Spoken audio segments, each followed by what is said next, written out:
Hello and welcome to the Saturday edition of The Box Seat. I'm Mark Warwood. The first day of the new season, we're expecting a partly cloudy day in Perth, 19 degrees Celsius. The track, I think, will be a good 4.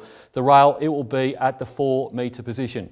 Race number 1 at Belmont on Saturday will jump at 12:16. It's the Tab Touch West Speed Platinum Maiden over 1,200 metres. In replay, the studded Northern and the run of Fire Goddess. The home straight by the 400. Jono goes out after Fire Goddess. Now on the inside, the Thunderess finds a bit of space to come through quickly. Down the outside, Drama Free. Carberry draws the Persuader now here on Don't Show Me Up, which is lengthening stride. Over on the inside, though, the Thunderess hit the front with 100 left to go. Kicks away from Fire Goddess, and it is home, the Thunderess. The Thunderess went on to win it easily at the finish. Tight goes second, maybe 5. Difficult race to start the program at Belmont Park. Ended up with number 6 here, Fire Goddess for Todd Harvey and Troy Turner. Gate number 3 maps as the likeliest leader in what is a very even contest, and she could get away with some cheap spits. The senior jockey Troy Turner takes over from Victoria Corver, the stable apprentice, who tried to lead all the way last start and finished second behind the Thunderous. Goes on top from number 1, GOODBYEFEDS for Lou Luciani and the champion jockey William Pike. He takes over from Jason Whiting, who rode this horse first up at Belmont in a similar race, was beaten just half a length by Warbler. That was over the 1,000, steps up to the 1,200 on Saturday. Number 8 is Sound Awake for Chloe Azzopardi and Bruce Hyde. This horse was a beaten favourite last start on the 8th of July, also in a maiden race behind June Messiah, beaten a length and 3/4. That was quite a high rating maiden, but June Messiah let the form down on Wednesday. And then number 5, Misquoted for Graham Ayres and Mitchell Pateman. Mitchell takes over from Jade McNaught, who's ridden this horse in its recent starts, including last time out behind Burning Bullet, previously behind Pewley and Elite Street. That's good midweek form. Top selection in race number 1 is number 6, Fire Goddess, to beat 1 GOODBYEFEDS, 8 Sound Awake and 5 Misquoted. Race number 2 at Belmont on Saturday will jump at 12:56. It's the Varley Harvey Crossman plate over 1,000 metres, and the colours of Harvey Crossman's Lima Syndicate will be carried by number 3, Mindari. In replay, let's have a look at Pansdown, winning on debut. By Pansdown, Excerpts run off the track and taken guarded with it there. They're almost here against the outside rail. Janaura's the leader, about a length and a half as Pike makes his move with the favourite Pansdown. Pansdown, Janaura, brushing leather at the 150. They've come away with 100 left to go. He now shakes up Pansdown, and Pansdown extends, comes away. The debutante Pansdown beat Janaura, flying up on the rails. Good little race, this race number 2 for the new 3-year-old. Set weights and penalties, and going with number 2 in Pansdown. He made that winning debut when beating Janaura, who also fronts up on Saturday. Beat Janaura by 2 3/4 lengths in that replay race. Came in off some trials, just a 1 recent trial as well, so expecting improvement. William Pike sticks. Simon Miller, we all know how good he is with these young horses. Pansdown goes on top. From number 4, Clairvoyance for Darren McAuliffe and Chris Parnham. This horse also won on its debut at Belmont. That was on the 11th of July, so 3 weeks ago.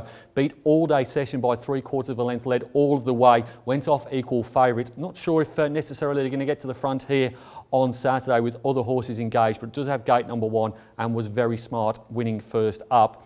Then number 1, Starfield Impact. Now this horse went round in some good races last year, won the Supremacy Stakes, the Jim Crack Stakes, and then finished 5th in the Karrakatta. None of the ratings out of that race, those races were particularly good, however. They were generally quite slowly run for the class that they were. So a little few queries there about Starfield Impact, who gets 60 kilos as well. And then number 7, Janaura, who we've already mentioned, has to turn the tables with Pansdown. Top selection in race number 2 is number 2, Pansdown, to beat 4 Clairvoyance, 1 Starfield Impact and 7 Janaura.